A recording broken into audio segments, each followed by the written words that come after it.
يعطي الكتاب نظرة داخلية على فلسفة واستراتيجيات بترثل لجعل شركتك الناشئة ناجحة، من خلال النظر في الدروس التي تعلمها الكاتب من تأسيس وبيع موقع بيبال والاستثمار في فيسبوك، وكيف تصبح مليارديرا في هذه العملية. ملخص كتاب من صفر إلى واحد. هناك كثير من الكتب تعطيك استراتيجيات كبيرة للبيع والتسويق والتخطيط لعملك، ثم هناك كتب تخبرك أن تنسى كل ذلك ولتتبع نهجا مختلفا تماما بشكل جذري. ما لك إلا أن تتبع نهج بيتر الذي حصل على دكتوراه في القانون وهو في عمر 25 سنة فقط، وقام ببيع شركة مقابل $1.5 مليار في سن 35.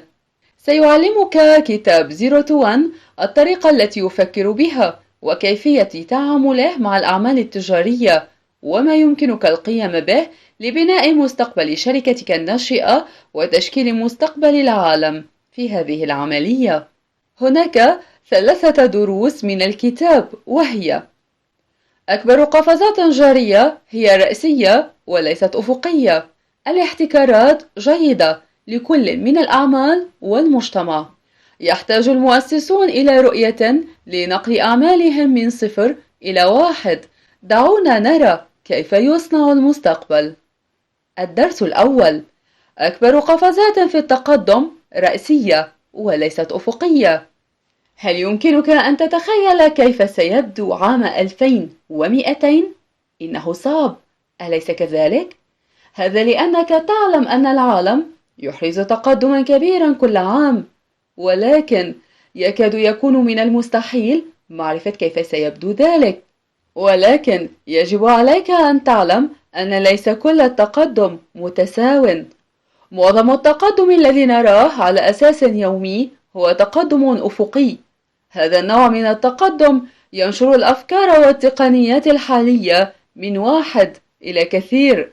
على سبيل المثال، جعلت شركة أبل الكمبيوتر شخصيا، وبالجيل الثاني أصبح أخيرا في متناول الجماهير امتلاك جهاز كمبيوتر. التقدم الرأسي هو ما يتطلبه الانتقال من صفر إلى واحد وإنشاء التكنولوجيا أو الفكرة في المقام الأول.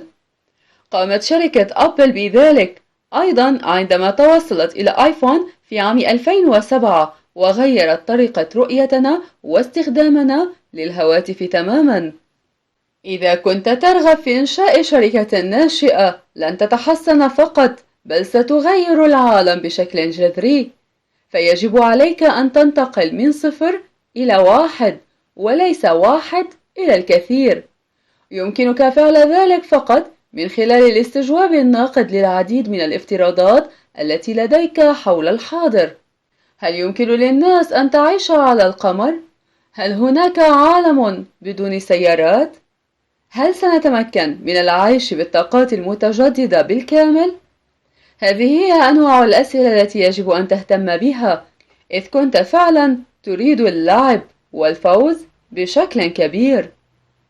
أما الدرس الثاني فبعنوان: الاحتكارات ليست سيئة، إنها جيدة للأعمال والمجتمع. كم مرة اشتكيت من شيء لا يعمل بالطريقة التي تريدها على جهاز كمبيوتر يعمل بنظام ويندوز؟ لا تقل لي، لقد كنت من مستخدمي مايكروسوفت، أعلم جيدا. مع تشغيل 75% من السوق على ويندوز، إنهم يحتكرون إلى حد كبير. ولكن هل هذا أمر سيء حقا؟ لا، يقول بيتر إن الاحتكار يعني ببساطة أن شركة واحدة تفعل شيئا أفضل بكثير من أي شخص آخر، وببساطة لا يمكن لأي شخص آخر أن يبقى على قيد الحياة. هذا في الواقع جيد للجميع. فكر في جوجل.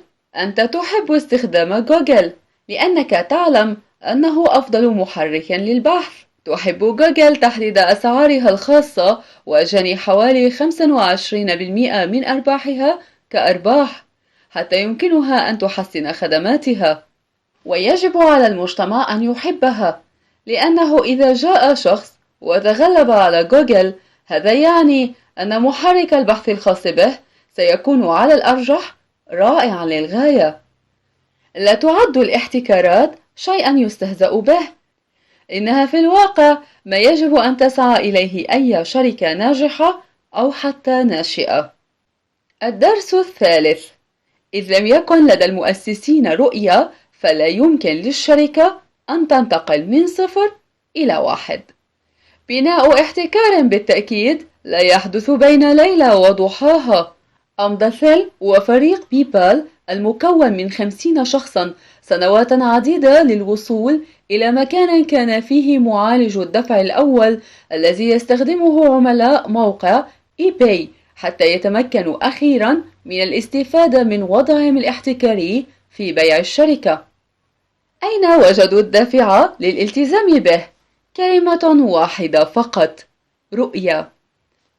عندما تنظر إلى مؤسسي الشركات الناجحة، ستجد 90% منهم بطريقة ما غريبون. ستيف جوبز هو المثال الأبرز فقط، ولكن في الواقع الكثير من رجال الأعمال لديهم بعض المراوغات، وهذا أمر جيد. كونك غريبا بعض الشيء هو ما يتيح للقادة تطوير رؤية كبيرة للمستقبل، وهو بالضبط ما تحتاج إليه الشركات للانتقال من 0 إلى 1. في عام 99 و900 وألف قال ثيل: ستعطي بيبال المواطنين في جميع أنحاء العالم سيطرة مباشرة على عملاتهم أكثر من أي وقت مضى. أكيد، لكنه كان على حق. أظهرت رؤيته للمستقبل واقعا مختلفا تماما عن الواقع الذي عاش فيه، والدافع الذي غرسه في نفسه وفي فريقه هو بالضبط ما قادهم إلى خلق المستقبل الذي تخيلوه. لذا فكر بشكل كبير، كما يقولون في المثل: انطلق باتجاه القمر، وحتى إن فشلت فإنك ستستقر بين النجوم. وقبل أن ننتهي من الملخص، لابد أن نطلعكم على أفضل طريقة للنجاح برأي المؤلف بيتر ثيل. تتساءل دائما: ما هو أفضل نهج للنجاح؟ هل تبدأ صغيرا وتبني شيئا ثم تجعله أكبر قليلا في المرة القادمة وتتكرر عاما بعد عام حتى يكون لديك شيئا كبيرا؟ أو هل تذهب مباشرة إلى القمة؟ يبدو أنه إذا قمت بتطوير هذه العقلية الأخيرة فسوف ينتهي بك الأمر للقيام بشيء مختلف تماما عما بدأت به. إذ كان لديك أدنى ميل لريادة الأعمال، فقد حان الوقت لتتعلم كيفية الانتقال من 0 إلى 1. هذه كانت أهم الأفكار التي قدمها لنا المؤلف بيتر ثيل في كتابه من 0 إلى 1. شكرا للمتابعة. لا تنسوا الاشتراك بالقناة والضغط على زر الإعجاب ليصلكم كل جديد من قناة ملخصات كتب.